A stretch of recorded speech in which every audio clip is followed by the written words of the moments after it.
Hi everybody, welcome back to my channel. Today I thought that I would sit down and tell you about some more 2020 releases that I'm at least interested in, if not really anticipating.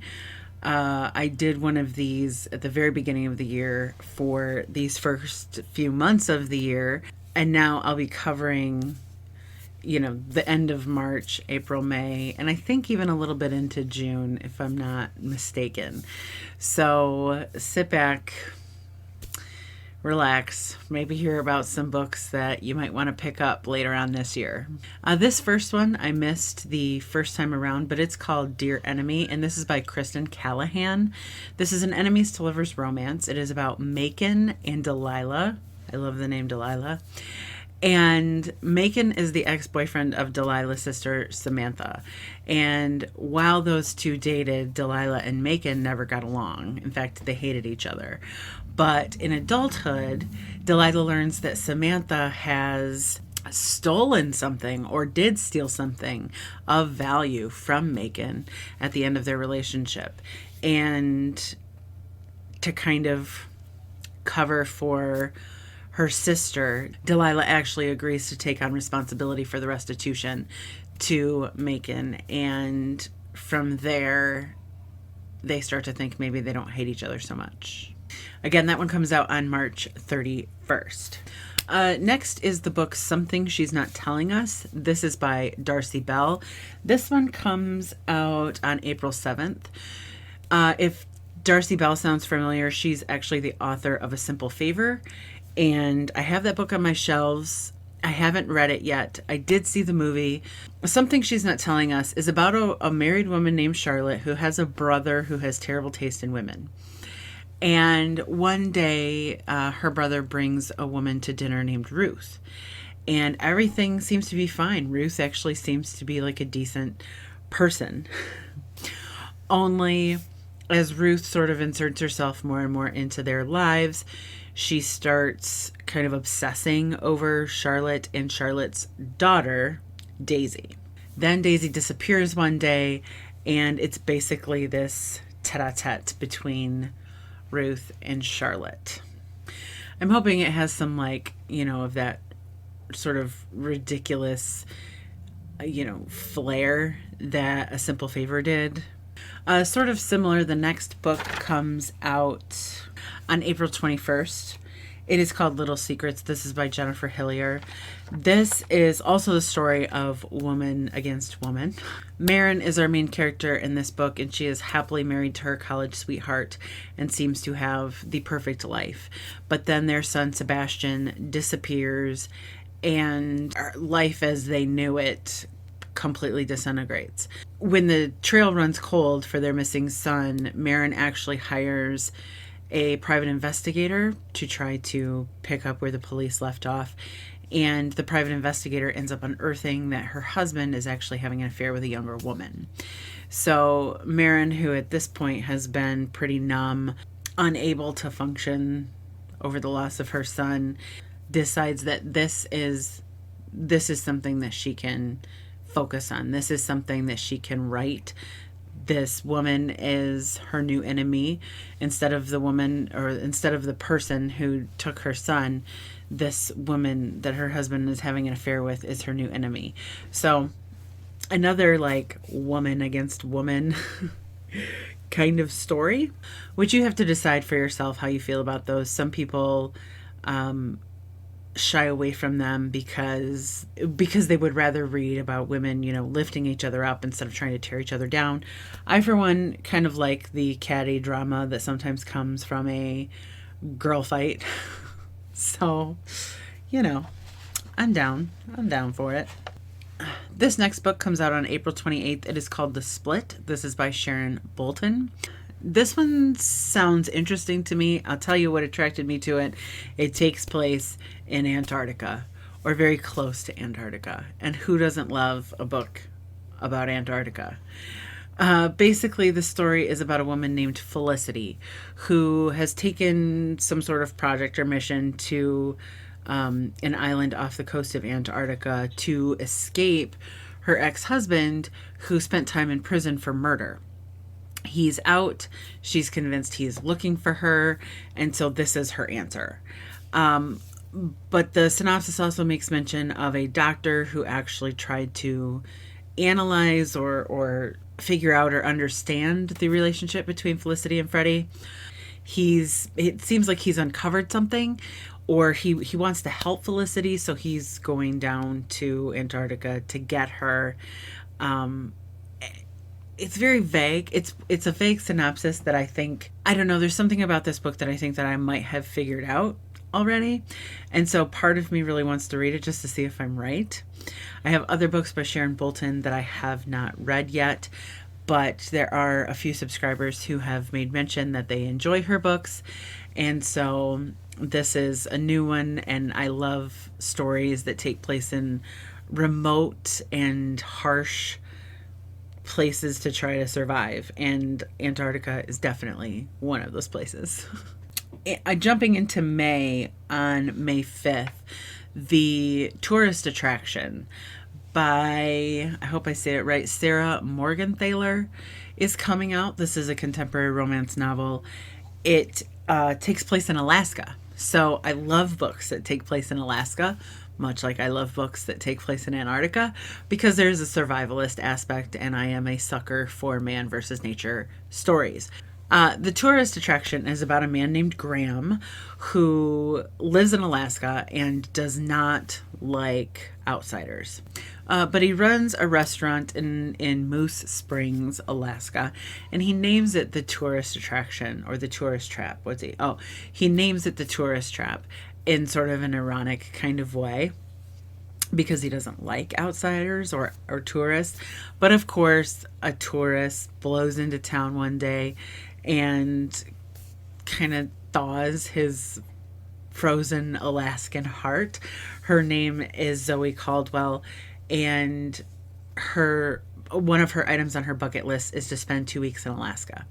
So she's this sweet, unassuming out-of-towner, and he's this gruff, unfriendly local, and love will start brewing. This is also the first book in what seems to be a series called Moose Springs, Alaska. Moose Springs, Alaska, Book 1. So I might get several books that take place in Alaska. Who knows? I've been to Alaska. I'm sure I've mentioned that before. I have been to Alaska. It's beautiful. I would love to go back. I don't have the chops to live there, but I would love to visit over and over and over again. May 5th is a pretty popular release date for some of the books that I'm looking forward to. One of those is The Guest List. This is by Lucy Foley. Lucy Foley is the author of The Hunting Party, a most anticipated read book of 2019 that I haven't read yet, but I intend to. It's also one of the books that I promised would be read by the end of 2020. And considering this one's coming out on May 5th, pretty sure The Hunting Party is going to be read before then. Just saying. So The Guest List is about a small wedding party who gets together on kind of this remote island off the coast of Ireland. And the groom is a TV star, the bride is a magazine publisher, and they have just a real small intimate gathering so that, everybody can celebrate their wedding. Of course, someone ends up dead. This sounds a lot like, this is another isolated close circle mystery, like The Hunting Party, and it sounds like just a ton of fun. I can't wait to read it. I hope I still can't wait to read it after I read The Hunting Party. We will see. But again, that's The Guest List by Lucy Foley on May 5th. And again on May 5th is a book called A Good Marriage, and this is by Kimberly McCreight. Kimberly McCreight wrote Where They Found Her, which I read and liked. The book is about a woman named Lizzie, who is a former federal prosecutor turned lawyer of some sort for an elite law firm. And she gets a call one evening from an old friend of hers who has been arrested on suspicion of murdering his wife, who was found at the bottom of their stairs in their brownstone. So the synopsis says that as Lizzie tries to help, she uncovers that not everything is as it seemed between her friend and his wife, and that there's a whole network of secrets between folks in the neighborhood and parents of the kids that go to their school. And it's reminding me of something now that I'm talking about it out loud. It's reminding me of something else. Not necessarily that I read, but just a book that I've heard of. But obviously, it's the Kimberly McCreight that's drawing me to this one. Legal thrillers are not my favorite. Domestic thrillers are not my favorite. And this book is... this book is gearing up to be one of or the other. So it does sound interesting, but my primary interest is to Kimberly McCreight. Another one that's drawing me in because of the author is the book This Is How I Lied by Heather Gudenkauf. This one comes out on May 12th. This is the story of a woman named Maggie whose best friend was murdered 25 years ago. Maggie is now a small town detective, and new evidence has come to light about her best friend's murder. But the more that she seeks information, the more it seems someone out there is trying to stop her from getting to those clues.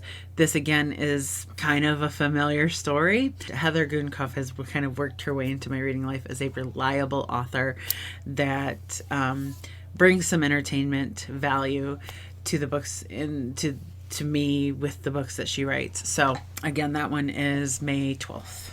On May 15th, which I'm not sure why it comes out on May 15th. That's a really weird day to release a book. That is not a Tuesday. But anyways, on May 15th, John Marr's next book comes out, What Lies Between Us. This, of course, is a super anticipated read for me. I mentioned it at the end of the video where I talked about binge reading John Marr's novels to decide if he was a favorite author. And here we are. He is, and I've pre-ordered this book. This is the story of two women. One is keeping the other chained up in her attic because she has committed some terrible wrong against the other woman. And she has no plans of letting her go or changing that circumstance. But our gal chained up in the attic apparently has some information that her captor doesn't know, and it doesn't sound like it's information that she's willing to divulge. So just super twisty psychological yumminess is what you get from John Marr's. If you're not dealing with a techno thriller like The One or The Passengers, then you've got a psychological, twisty, crazy book on your hands. That seems to be where he goes. I'm just really excited for it. I can not wait for What Lies Between Us. That is for sure. Okay, so the next book is strange. It comes out on May 19th. It is called A Beach Read, and this is by Emily Henry. I've read one book by Emily Henry. I believe she's a native Michigander, although she is a trader who lives in Ohio now, as far as I know. But anyway, I've read one book by Emily Henry called A Million Junes. I absolutely loved it. It's one of the first books I read after joining BookTube, and it was geared more towards young adults, but it was beautiful, and I was really impressed with Emily Henry's writing. So I was a little bit surprised to see an adult contemporary romance coming out from her, but it is the story of two writers who are, renting places on the beach, trying to stoke their creative fire. Our male author writes literary fiction, and our female author writes romance. They both find themselves unable to write, unable to produce. And so they kind of make a wager or make a deal with each other where she's going to take a shot at his genre and he's going to take a shot writing something way more lighthearted and whimsical like she usually does. And then the book goes from there. I don't know what happens, obviously, but that's the premise of the book. And I'm just like, this maybe wouldn't be a story that I would read if it wasn't written by Emily Henry, I'm not sure how much story there is for this synopsis, if that makes any sense. I'm just not sure. So I'm not going to say like I'm dying to read this book, but I am very, what's the word? Like my interests are piqued. Like I'm really curious about this Emily Henry contemporary romance, or I mean, maybe it's more of a women's fiction novel. I don't know. But yeah, I'll give it a shot. I'll try anything once. And Emily Henry is she just has beautiful writing. And so I'd like to see, how her writing lends itself to this format or this genre, basically. I'm actually sliding into June a little bit to talk about Zoje Stage's next novel called Wonderland. This is the author of Baby Teeth, a book that I was pretty angry with. Why would I read this one, you may ask? It's kind of being compared to The Shining a little bit. I think someone said that if Shirley Jackson wrote The Shining, it would look a lot like Wonderland.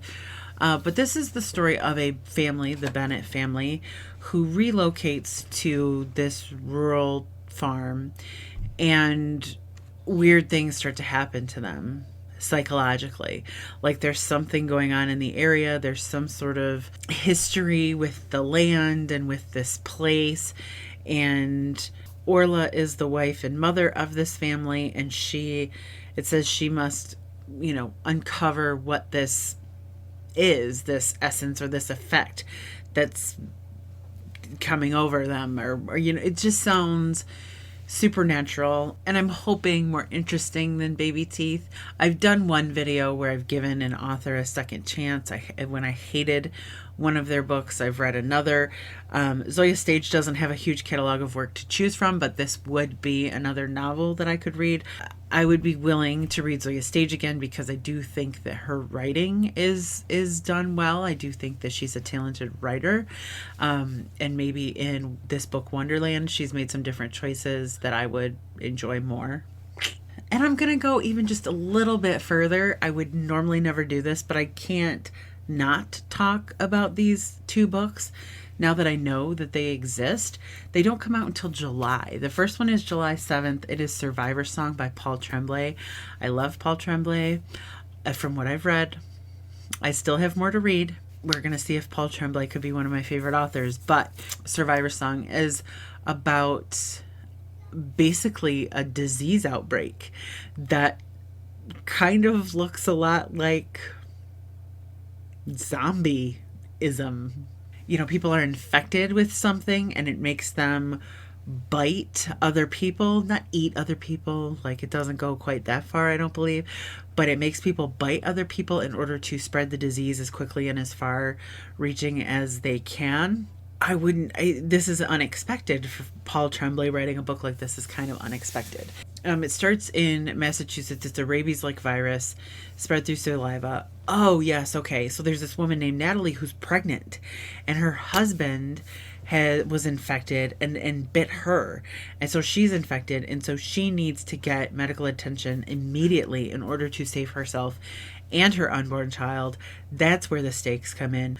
So they, get this infection and they try to spread it as far and as quickly as they can before it kills them. So poor little Natalie's husband infected her, and she got to find some help. Super intrigued to see a book like this from Paul Tremblay, and really looking forward to reading it. I have Disappearance at Devil's Rock and his short story collection Growing Things on my shelves. And so when this one comes out, this might be the binge reading Paul Tremblay experiment. We'll have to see. And then lastly, I just had to mention this because what the world?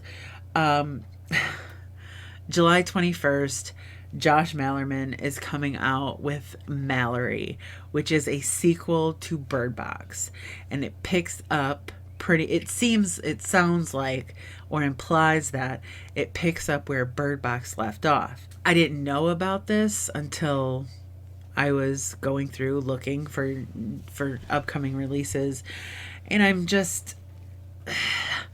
I wasn't a huge fan of Bird Box. In fact, I like the hype of Bird Box more than I like Bird Box.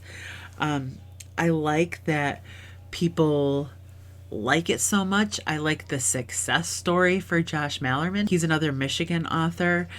So I like the success story of him writing this horror novel that was wildly successful, that everybody loved, and then getting it picked up, made into a movie starring Sandra Bullock, for God's sakes. So I mean, I like the hype of Bird Box more than I actually liked the book Bird Box.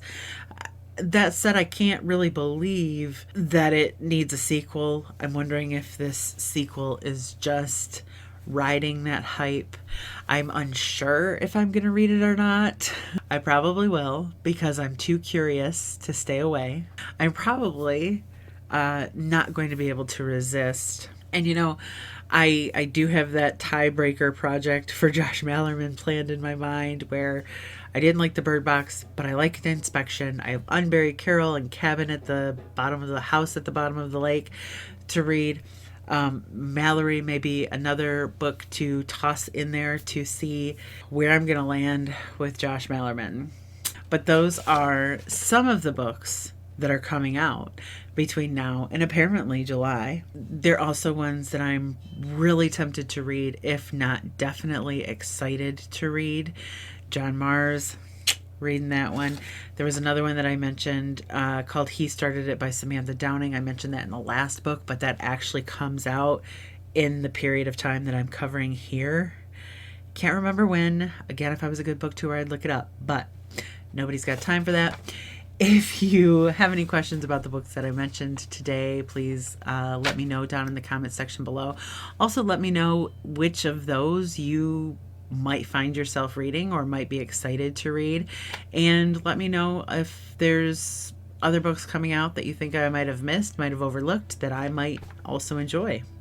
Thank you so much for watching, and I will see you all very soon.